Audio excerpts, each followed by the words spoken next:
pleasure to invite our first speaker, Professor Marco Basch, okay, from Solvay,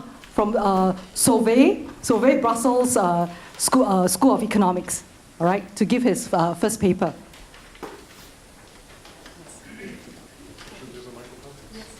Thank you, Lulu. Okay, so here's the title of the talk. The talk is entitled, How Much Shareholder Voting Do We Really Need? Okay, so it's about shareholder voting. Now, if you think back to the origins of the word corporate governance, the origin of it is actually corporate government, meaning it's the government of corporations. So it really is a political science term. Now, we spoke about Brexit this morning. If you think about political science and the way that political systems are organized around the world, they are really very different. For example, in Switzerland and in the UK, as we just learned, they have direct elections on specific topics called a referendum. And they sometimes yield surprising results. For example, leaving the EU. Now, the Swiss, of course, also vote on these things, and you might have heard that the Swiss had a popular referendum on executive remuneration, saying that shareholders should be able to have a referendum, namely, say, on pay. So, political systems are organized very differently around the world. What about the governance of corporations? How is that organized? Now, there's oh, sorry, I should hold it closer to the mouth, okay? So there is a very good book I recommend to all of you because it is edited by our organizers, co-edited, Schreier-Hertig and Hideki Kanda, called The Anatomy of Corporate Law. Now, I, as a finance scholar, have learned a lot from this book. And one thing I learned from this book is that also corporate governance systems around the world are organized very differently in the amount of power that shareholders delegate to the board of directors. So just like in the UK, the electorate delegates power to the Prime Minister or the Parliament to a different degree on certain topics, that's the same in corporations. So the decision of leaving the EU was considered so important that the elected Prime Minister was unable to take that decision on his own. He needed to ask directly the populace. In corporate affairs, we have the analogy of corporate referenda. Now, if you look across the world, there are decisions that are common in all places. Now, some decisions you have referenda on in some places, but not in others. Now, what are these decisions? The obvious common decision that you have in all systems is the election to the board of directors, because if you didn't have that, you couldn't delegate anything to the board of directors. Now, another fundamental decision that you have is when you want to dissolve the company. On this, shareholders get to vote everywhere. Now, if you move down the list, you then get to topics where there's no agreement on whether shareholders should have a direct vote or not. These include voluntary delisting, capital issuance, and, interestingly enough, executive remuneration. Now, on that, we before thought this was a prerogative of the board, and the board took that decision. We've now changed our minds, and we've decided in many places that it is actually the shareholders that should take a direct decision on pay. Now, I'm not going to talk about the list as a whole. You'll be pleased to hear there's a very good paper by Cliff Holderness on capital issuance and voting or non-voting around the world. There are papers on how the US non-voting on delisting leads to shareholder losses on voluntary delistings. My topic of today is large corporate acquisitions, which is a topic where there's no international agreement or whether shareholders should have a referendum vote or not. And if you go back to my original list, we have in the strong delegation models, namely the United States and Germany, there is a view that it's the board that takes this decision without asking shareholders, whereas in the UK, which is a moderate delegation model, just like in politics, they like referenda. Also in corporate government, they like referenda. In the UK, shareholders get a direct vote on large corporate acquisitions. So why is this? So that's the paper that's behind it, Does Mandatory Shareholder Voting Prevent Bad Acquisitions, which is with Andrea Polo and Stefano Rossi. So why is this a potentially interesting decision to study large corporate acquisitions? Well, because we have a substantial body of finance literature that shows you that if there's one decision in corporate affairs that's very dangerous for acquire shareholder wealth, it's corporate acquisitions. And we have a corporate graveyard full of people who thought they were very good at making serial corporate acquisitions. And there's the famous Warren Buffett quote about kissing toads, and CEOs thinking that when they kiss a toad, they can convert the toad into a prince, and then they're surrounded by toads, and it's called a corporate restructuring. So that is a little bit the finance background to it. Now, finance has also explored why that happens. We have two rival theories, the agency theory. The CEOs know what they are doing, but their interests are not aligned with those of shareholders, so they do this with other people's money more readily than with their own, because if you run a larger company, you get paid more money. It's more prestigious to run a larger company. You can write down the list. It's a long list. Now, perhaps the other explanation, which is more friendly for CEOs, but leads to the same result, is they do not know what they are doing, and they are just overly optimistic individuals. And there is the paper, the famous paper by Ulrike Malmondier and Geoff Tate, that shows that, in fact, CEOs behave as recklessly with their own money as with the money of the shareholders when you're talking about CEOs who make aggressive acquisitions. So has the question then, can shareholder voting, and shareholder voting obviously might be a solution to both problems, because you put it to the wisdom of crowds, and maybe the crowds here are wiser than the CEO. Is that a potential solution? Now, this has been studied in the United States. There are papers, in particular by Ehud Kama, on this. Now, unfortunately, or fortunately for this set of authors, the US does not yield a conclusive answer on this, because in the United States, under the rules as I've been made to understand them, it is actually discretionary for the CEO to have the vote, because there's nothing in the US that says you must have a vote when you make a large acquisition. It is about the financing method, and it is only when you use equity rather than cash that you must have a vote. Now, whether you use cash or equity is, of course, a managerial decision. So if there's a controversial acquisition you want to make, you use cash and you don't use equity. Now, there is an example that illustrates this. Stephen Davidoff calls this Warren Buffett's lost vote, not because Warren Buffett lost any vote, but when Kraft wanted to take over Cadbury, Mr. Buffett was an investor in Kraft, and he raised an objection to this transaction. Now, all that the CEO did, she changed the financing method, and Warren Buffett no longer got his vote, although he'd already sent out the proxy materials. So the US is not a good place to test this proposal. The UK is. Why is that? Because in the UK, when you make a relatively large acquisition, the referendum vote is mandatory. So the CEO does not have a choice whether you have to give the shareholders a vote or not. The thing must be put to a shareholder vote. Now, when is that put to a shareholder vote? It is put to a shareholder vote when the target is relatively large compared to the acquirer. What is the logic behind this? Well, when you acquire something that is as large or nearly as large or larger than yourself, that is pretty dangerous for the acquiring shareholders. Now, the question is, how large is relatively large?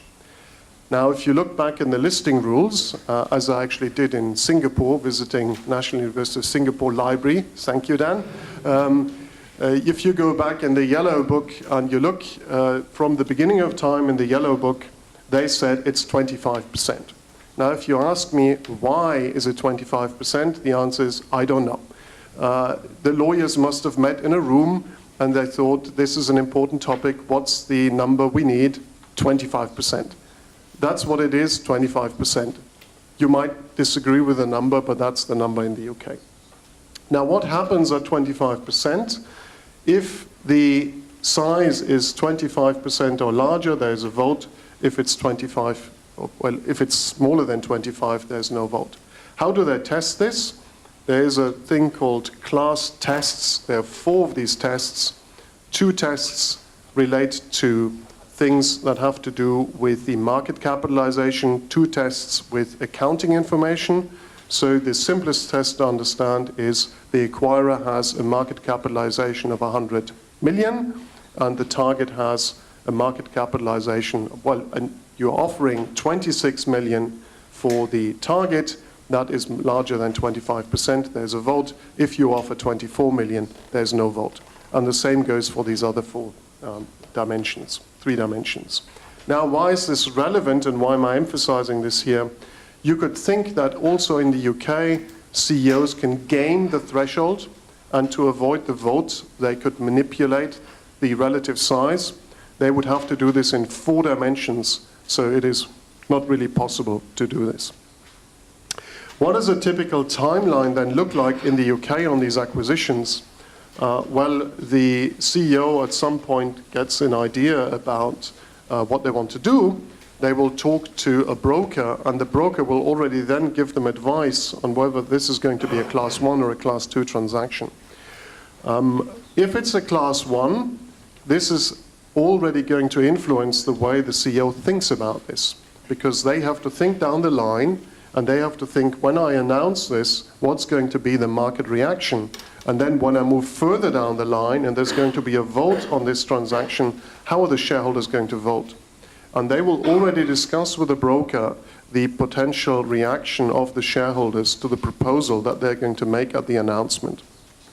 Now, we thought that there would be 2 channels in which this might operate.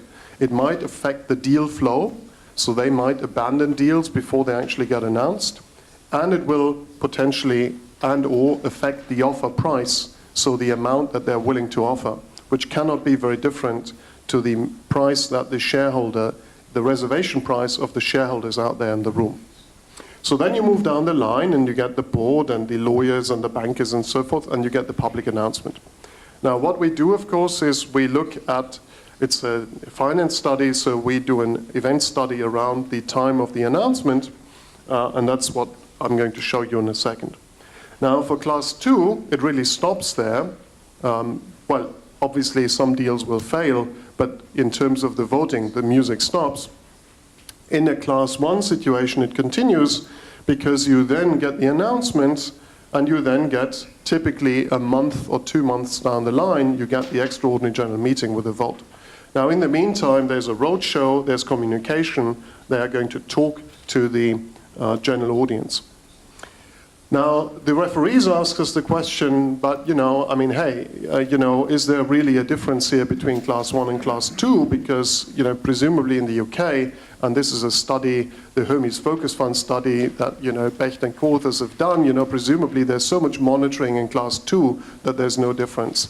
Now, maybe, maybe not, but, I haven't seen evidence that the institutions in the UK engage specifically on these transactions, but in any case, there's one institution that scrutinizes Class 1 much more carefully than Class 2, which is ISS.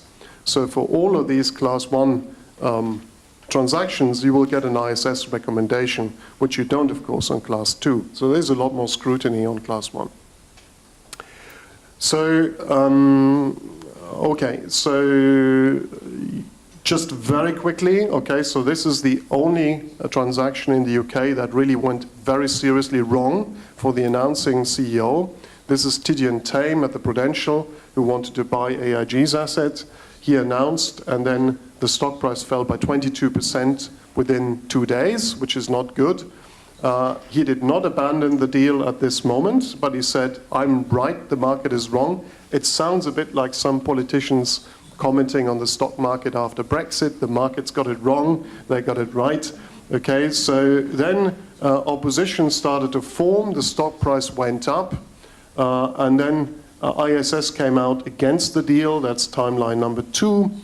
He revised the price downward, then the target refused because the price was too low, and then the black line was supposed to be the EGM. That never happened because the target rejected because the price had been revised down. So what's the study design? It's very simple. We compare class 1 and class 2 deals at the announcement. Then people object, of course, because they say, okay, that's good, because as mandatory voting, but they are of different relative size, so we control for that. We control for relative size in a variety of ways. Now, the neat thing about this is we can also look for deals that are very close to the threshold. So if you are 26% or 24%, there's not much difference in relative size, but there is a difference in whether there's voting or not voting. And that's what we also look at. So the basic result, so I'm going to skip all of this in the interest of Lulu's timekeeping. So the basic result is, low on surprise, that class 1 at announcement do better than class 2. So you get a positive abnormal return, especially in dollar terms for class 1, whereas class 2, they make a loss. And then you can go through the loops and the hoops, and you can control for this and that. The story stays the same. So the result is very robust. If you compare to the US, which you can do, for the US we compiled a similar sample, which is not surprising, shows you losses at announcement for US acquirers, which is what the literature tells you. Now note in the US, in both these light gray negative bars, you have voting in some, but non-voting in others, okay? But they're both negative, which is what you would expect. In the UK, the class 1 where there's voting, it's positive. The class 2 is negative. So what are the, so I'll talk about the economic mechanisms maybe in the discussion if we have time. What about the policy implications? So in the UK, they of course have made mandatory voting mandatory for everybody through the listing rules. Is that a good idea? Well, maybe it is, maybe it's not, but it does assume that there's some kind of market failure and that boards are never able to take this decision on behalf of shareholders. In Hong Kong, they also have the rule. So when I presented this paper in Hong Kong, the room in Hong Kong said, Hong Kong hates this rule because the families take the decision anyway. So they've already taken the decision, so why take the decision again if they've already appointed the board? Now, that's an argument, but you might think, we want the ISS recommendation anyway, because ISS recommend on behalf of the float, and the float might have a bit different opinion than the controlling shareholders, and at least the float then gets the opportunity to express a view, because, hey, maybe the families are as over-optimistic as the CEO. What about opting in and out? So the US referees of the paper said that this was not really interesting because in the US, if this was any good, the US corporations would have already opted into this regime, and the fact that they haven't means the rule is really no good. I then consulted my good friend and colleague Jack Coffey on this, and he told me, yes, you can do that, but you actually have to ask the board for permission to opt in. Okay, so that doesn't really sound like a very a good way of doing it. But maybe if the shareholders could opt in by themselves or opt out, that might be a more liberal regime for doing this. You could also think about advisory voting. So conclusion is there is evidence that in the UK the referendum vote on Brexit is debatable, but on the class 1 transaction referendum votes, it does seem to be good for acquirer shareholders. And if you go back to the 1980s, where Jack Coffey had a little debate on the US with a colleague called Mr. Dent claimed that it's practically impossible to do class 1 transactions. This was one of the main criticisms of Coffey, that the UK shows that it can be done. So Jack, you were right, at least in that dimension. Okay. Thank you very much.